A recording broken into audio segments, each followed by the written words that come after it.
안녕하십니까, 박사입니다. 미 동부 메릴랜드주 볼티모어에서 발생한 프란시스 스콧 키 브릿지 붕괴 사고는 아메리카의 인프라스트럭처, 나아가서는 국가 시스템이 내려앉고 있음을 의미합니다. 그런데 조 바이든도 각오입니다. 그는 자신이 프란시스 스콧 키 브릿지 위로 기차를 타고 여러 번 왔다 갔다 한 적이 있다고 주장했습니다. 그런데 프란시스 스콧 키 브릿지는 왕복 4차선 도로는 있지만 철도는 없습니다. 있지도 않은 열차를 타본 적이 있다고 한 것입니다.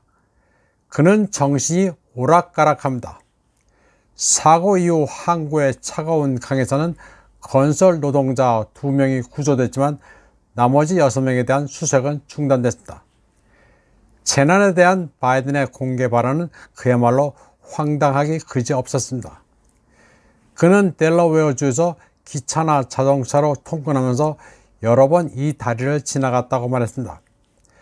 그런데 바이든의 고향인 델러웨어주 웰밍턴에서 워싱턴 DC까지 가는 엠트랙 노선은 볼티모어 주변을 순환합니다. 프란시스 스콧 키 브릿지와는 관계가 없습니다. 이에 대해 보수파 라디오 진행자 챗 프레더는 조 바이든이 정신적으로 탈선한 또 다른 사례라고 말했고, 다른 평론가는 바이든이 타고난 거짓말쟁이로 그가 멍청한 입만 열면 거짓말이 쏟아져 나온다고 평가했습니다. 그런데도 백악관은 성명을 통해 대통령이 36년의 상원 의원 임기 동안 델라웨어와 DC를 오가며 다리를 건너 운전한 사실을 분명히 묘사했다고 주장했습니다. 81세의 바이든은 횡설수설을 잘합니다. 예전에는 9.11 테러 다음날 그라운드 제로를 방문했고 남아공 감옥에 있었던 넬슨 만델라를 만나려다 체포됐다는 소리를 한 적도 있습니다. 다음 소식입니다. 블라디미르 푸틴 러시아 대통령은 젊은 예술가와 교육자를 기리는 크렘린 기념식에서 크로쿠스 참사를 다룰 때 창의성, 인본주의, 자비라는 가치에 의존해야 한다고 말했습니다. 그의 발언은 모스크바 국회의원들이 테러 분자에 대한 사형 부활을 논의하는 중에 나왔습니다. 푸틴 대통령의 이 같은 발언은 테러 분자에 대한 사형 집행 요구를 누그러뜨리기 위한 것으로 해석됩니다. 하원 의원 세르기 미로노프는 사형 부활을 위한 국민투표를 조직할 것을 제안했지만 비아체슬랍 볼로딘 하원 의장은 이를 거부하면서 사형 부활은 헌법재판소의 간단한 문제라고 말했습니다. 볼로딘은 러시아 헌법과 형법에서 사형을 폐지한 사람은 아무도 없으며 헌법재판소가 사형 선고를 연기한 판례만 있을 뿐이라 국민투표는 필요치 않다고 말했습니다.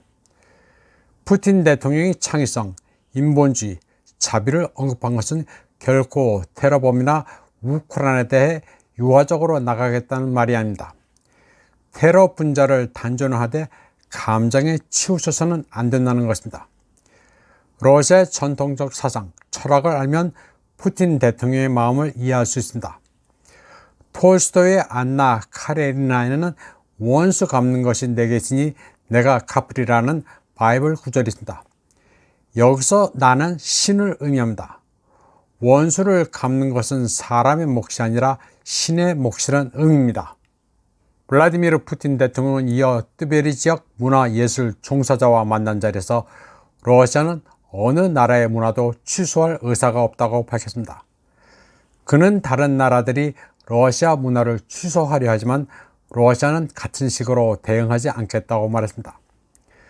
푸틴 대통령은 러시아에는 비우호적인 국가가 없으며 비우호적인 엘리트들만 있을 뿐이라고 말했습니다.